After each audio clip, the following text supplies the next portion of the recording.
তো আজকে নিয়ে চলে এসেছি পটলের আরেকটি দুর্দান্ত রেসিপি। পটলের চিংড়ি পটল, পটলের দোরমা, পটলের কোরমা অনেকেই খেয়েছেন। তো এই রেসিপিটিও একবার খেয়ে দেখবেন। পটলগুলোকে আমি প্রথমে এরকম অল্প অল্প করে চোকলা রেখে ভালো করে কেটে নিয়েছি। এরপরে যে এই যে চোকলাটা আছে, এই চোকলা থেকে একটু আঁশ আঁশ ভাব থাকে, সেটাকে আমি একটা ছুরির সাহায্যে একটু চেঁচে নেব।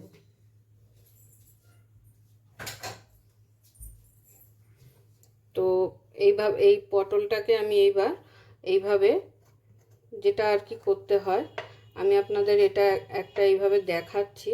আমার যেহেতু একটু অসুবিধা আছে, তো আমাকে একটু ধরে নিয়ে ভালো করে করতে হবে।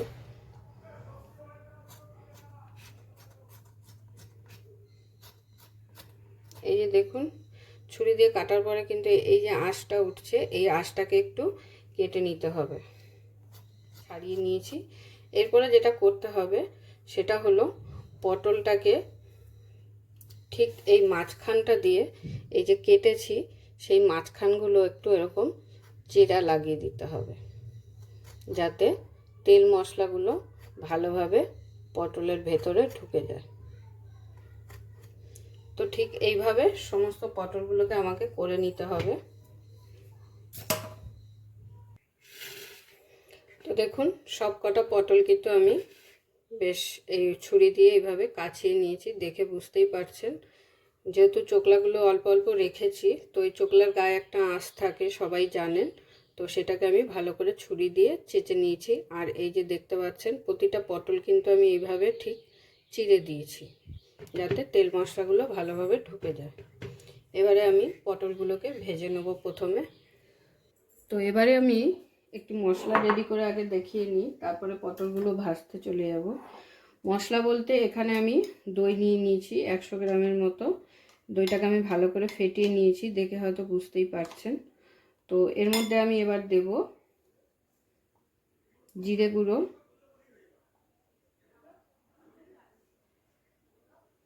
1/4 চামচের 3 চামচ জিরে গুঁড়ো দিয়ে দিলাম। আর দিয়ে দেবো ধনে গুঁড়ো। ধনে গুঁড়োটা একটু কমই দেবো, 2 চামচ দিলাম 1/4 চামচের। আর দেব কাশ্মীরি লঙ্কা গুঁড়ো। কাশ্মীরি লঙ্কা গুঁড়ো আমি এখানে 3 চামচ দিয়ে দিলাম।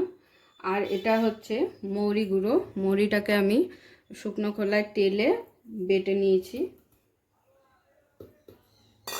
আর দিয়ে দেবো কাসুরি মেথি পাতা। কাসুরি মেথি পাতাটাকেও আমি একটু হালকা তেলে নিয়েছিলাম।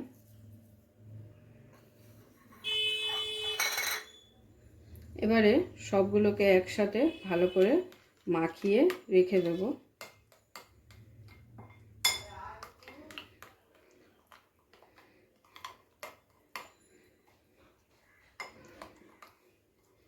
এই পটলের রেসিপিটা অবশ্যই একবার খেয়ে দেখবেন, আশা করি সকলের ভালো লাগবে। একবার খেলে বারবার খেতে ইচ্ছা করবে।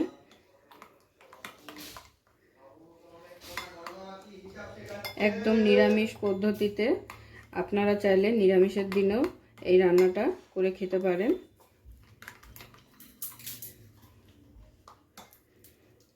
তো এবার এটাকে আমি রেখে দেবো আর চলে যাব পটল ভাজতে। তো কড়াই আমি বসিয়ে দিয়েছি, কড়াইটা গরমও হয়ে গেছে। কড়াইটা এখন নিয়ে নেব তেল। তেলটা গরম হয়ে গেছে, এবারে দিয়ে দেবো পটলগুলোকে তেলের মধ্যে। আমি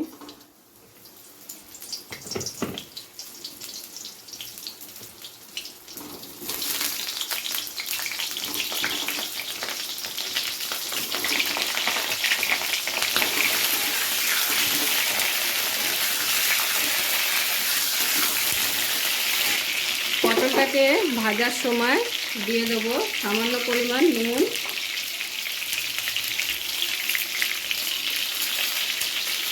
আর সামান্য পরিমাণ হলুদ।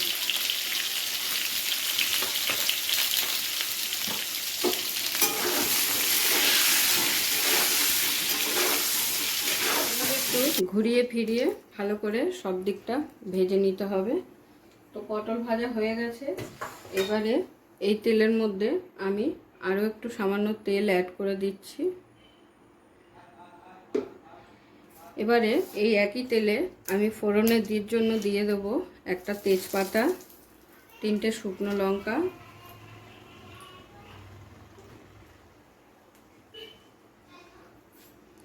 গোটা জিরে,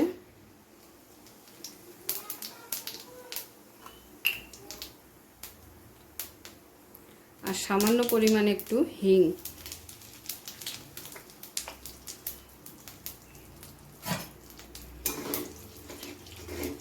এরপরে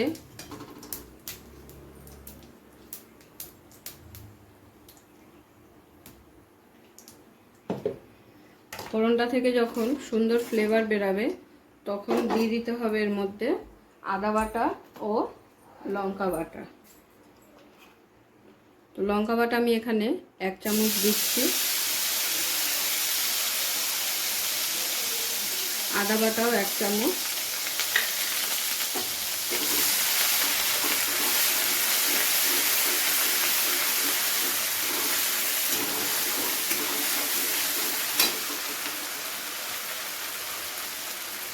আদা বাটা লঙ্কা বাটা দেওয়ার পরে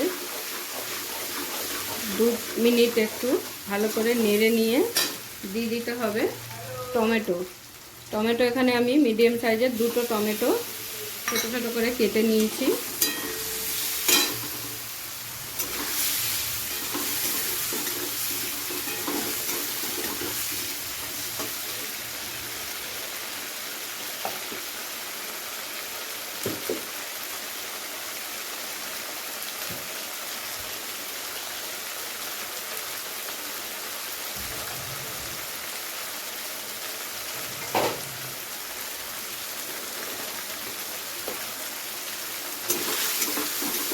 টমেটোটাকে একটু ভালো করে ভেজে একদম গলিয়ে দিতে হবে।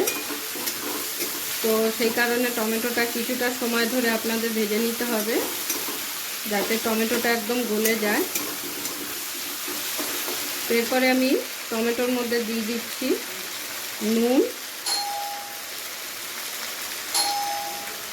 নুন আমি এখানে 1/4 চামচের 2 চামচ দিলাম। আর দিয়ে দেবো হলুদ,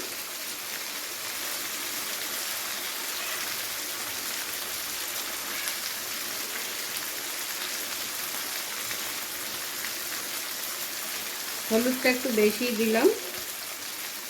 আর দিয়ে দেবো কাশ্মীরি লঙ্কা গুঁড়ো।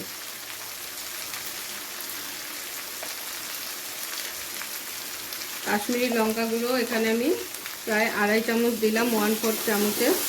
তো এবারে সবগুলোকে ভালো করে একসাথে একটু কষিয়ে নিতে হবে। টমেটোটা যাতে ভালোভাবে গলে যায় কষতে কষতে, তো তার জন্য এখানে আমি সামান্য পরিমাণ জল অ্যাড করে দিলাম।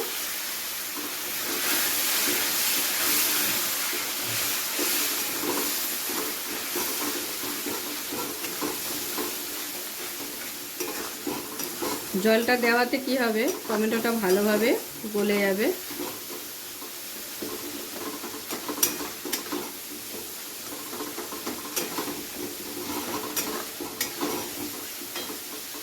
পটল অনেকেই অনেকভাবে খেয়েছেন, এইভাবে একবার খেয়ে দেখবেন, আশা করি আপনাদের ভালো লাগবে। আর নিরামিষ দিনেও এই রান্নার রেসিপিটা খুবই নিরামিষ দিনের জন্য খুবই উপকারী, কারণ নিরামিষের জন্য আইটেম খুঁজে পাওয়া যায় না কি রান্না করব। তো এইভাবে পটল একবার নিরামিষের দিনে রান্না করে খেয়ে দেখতে পারেন।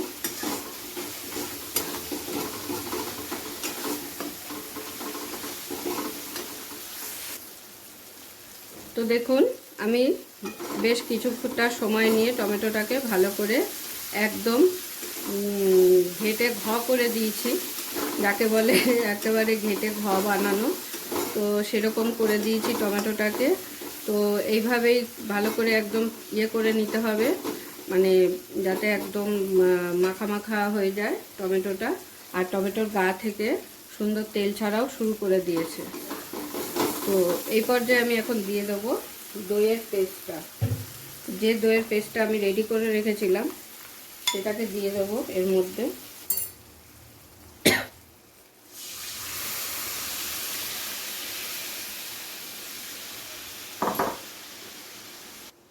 বাটিটা ভালো করে ধুয়ে আর একটু জল দিয়ে দিলাম। এবারে টমেটোর সাথে ভালো করে দইয়ের পেস্টটাকে, গ্যাসের আঁচটাকে মিডিয়াম রেখে একটু কষিয়ে নিতে হবে।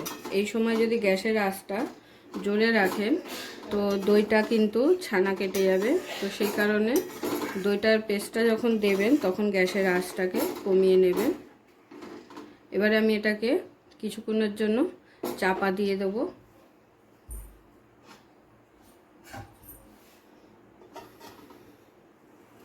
তো এবারে আমি ঢাকনাটাকে খুলে দেখে নেব।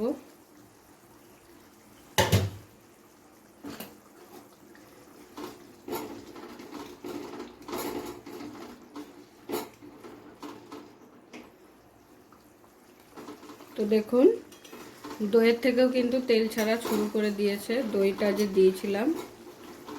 আর দইটায় কি কি দিয়েছিলাম আশা করি দেখেছেন সবাই। সম্পূর্ণ নিরামিষ, কোনো রকম কোনো পেঁয়াজ রসুনের ব্যাপার নেই এখানে।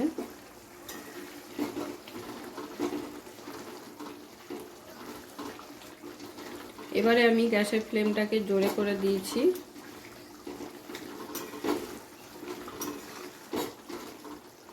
একটু টেনে আসলে মশলাটা, তারপরে আমি এর মধ্যে দিয়ে দেব ভেজে রাখা পটলগুলো। তো কষাতে কষাতে জলটা অনেকটাই টেনে গেছে। আমি যে দইয়ের বাটিটা ধুয়ে জল দিয়েছিলাম সেই জলটা অনেকটাই বেশ টেনে গেছে। ঠিক এই পর্যায়ে দিয়ে দিতে হবে ভেজে রাখা পটলগুলো। পটলগুলো দেওয়ার পরে পটলগুলোকে মশলার সাথে কিছুক্ষণ ভালো করে কষিয়ে নেব। দেখুন পটলের সাথে মশলাগুলো বেশ ভালোভাবে কষে গেছে আর তেল ছাড়তেও শুরু করে দিয়েছে। আর খুব সুন্দর কিন্তু এখনই একটা ফ্লেভার বেরিয়েছে। তো এখন আমি দিয়ে দেবো এর মধ্যে জল।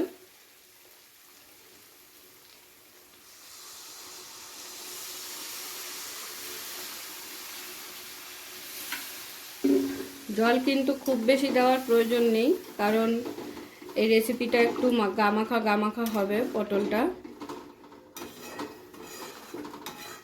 তো আপনারা যতটা পটল নেবেন সেই অনুযায়ী জলটা দেবেন। খুব বেশি ঝোল ঝোল হবে না।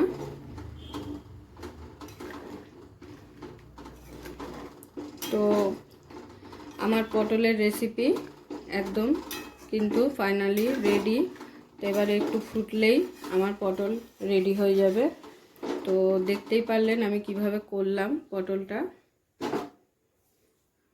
খুবই সামান্য উপকরণ দিয়ে আর একদম ঘরোয়া পদ্ধতিতে।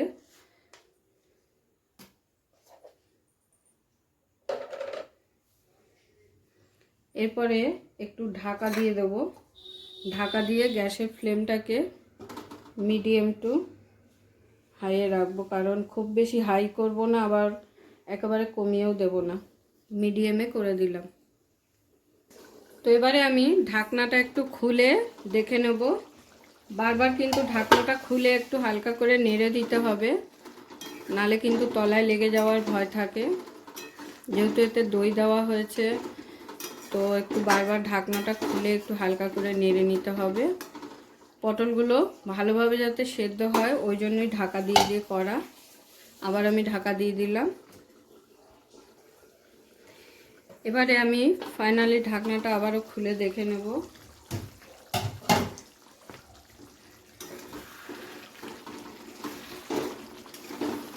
তো দেখুন আমি যে যতটা পরিমাণ জল দিয়েছিলাম জলটা কিন্তু বেশ অনেকটাই টেনে গেছে এখন।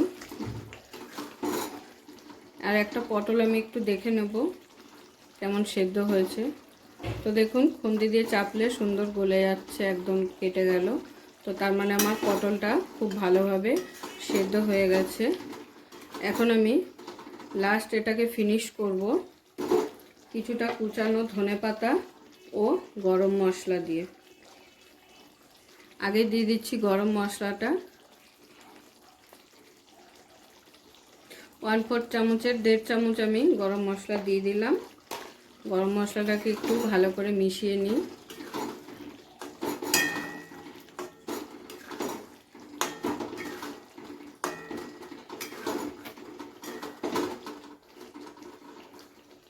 তো দেখুন গ্রেভিটা ঠিক এরকমভাবে নামাতে হবে, না হলে কিন্তু স্বাদ লাগবে না রান্নাটা খেতে। একদমই খুব যদি ঝোলঝোল হয় তখন কিন্তু একদম স্বাদ হবে না।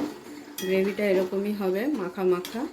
এবারে আমি দিয়ে দেবো ধনেপাতা কুচি,